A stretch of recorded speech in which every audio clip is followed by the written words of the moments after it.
कोई अपने कुल देवता पितृदेवता भूल गया है तो वैसे तो हमने बहुत सारे टोटके बता ही दिए और बताते ही हैं।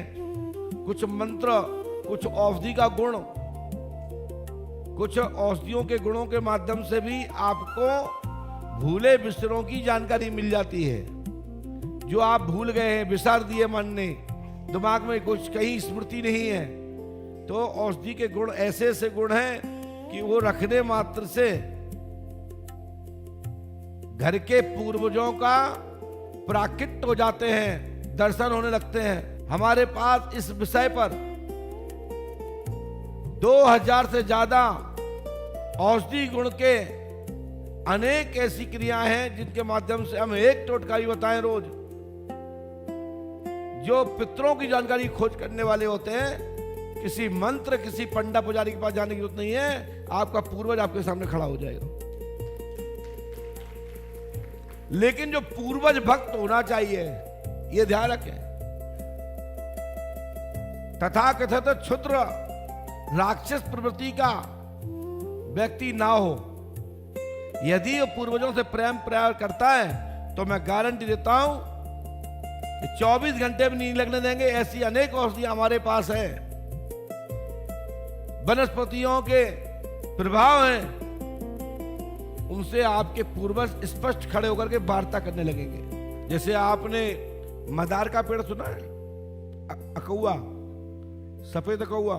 सफेद अकौए को आपके जो क्षेत्र में आप जहां रह रहे हो वहां के टाइम टेबल से सूर्य अस्त्र के कुछ ही समय, जैसे आपका लालापन हो गया हो सूर्य और दब रहा हो, उस अवस्था में ये 2 अंगुलियों से ऐसे फंसा करके ये 2 से ये छोड़ना, ये 2 अंगूठा छोड़ना है, ये छोड़ना, ये 2 से ऐसे पकड़ के तान लेना है, चाहे वो टूट जाए या पूरा आ जाए। 2 पत्ती अलग अलग लेना और कांसे की थाली में रखना है।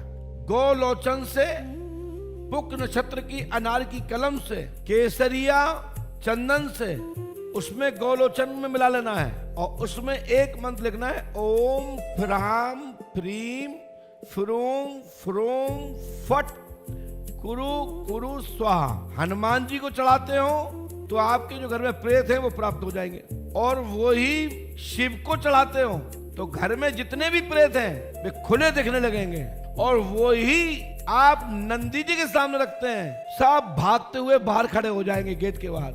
और वही पत्ते को यदि गंगा जल पवित्र, जो जिसमें दूषित ना हो, रुका हुआ पानी ना हो, प्रवाहित नदी में या तालाब में पवित्रता हो, जिसके झरने हो या कहीं से पानी आ रहा हो और साफ उसमें लोग स्नान ध्यान करते हैं, तो उस पत्ते को उसी में विशुद्ध कर दीजिए। आपके बड़े बड़े पितर उसी घाट पे खड़े होकर के आपसे वार्ता करेंगे 1 घंटे से अधिक। चाहे सूर्य उदय के पहले रखो, चाहे सूर्यास्त के बाद रात्रि में करो, लेकिन 12 के पहले करना है रात्रि में, क्योंकि 12 के बाद किसी भी नदी में, किसी भी घाट पर बिगर अनुमति के उस पर पग नहीं रखना चाहिए और नदी में नहीं उतरना चाहिए। जागृत करिए पहले, और नहीं तो वहां जितने भी क्रियाएं आसपास निकलती हैं वो भयंकर तांडव मचा देंगी। इस मंत्र का और मदार यानी कि अकौआ के पत्ते का, अनार की कलम का और इस मंत्र का इतना हाई प्रभाव है, ये कोई भी तांत्रिक इस मंत्र को नहीं काट सकता।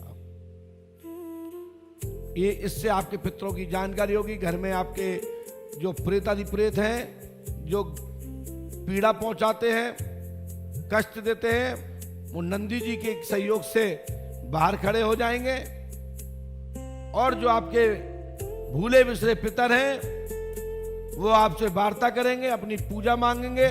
आपकी जो चूक हुई है, आपसे जो गलतियां हुई हैं, वो सवारी के रूप में आकर के आपको मार्गदर्शित करेंगे। उनको, आप लोगों की जिम्मेदारी बनती है कि उनको उचित स्थान देकर के पूजित करें।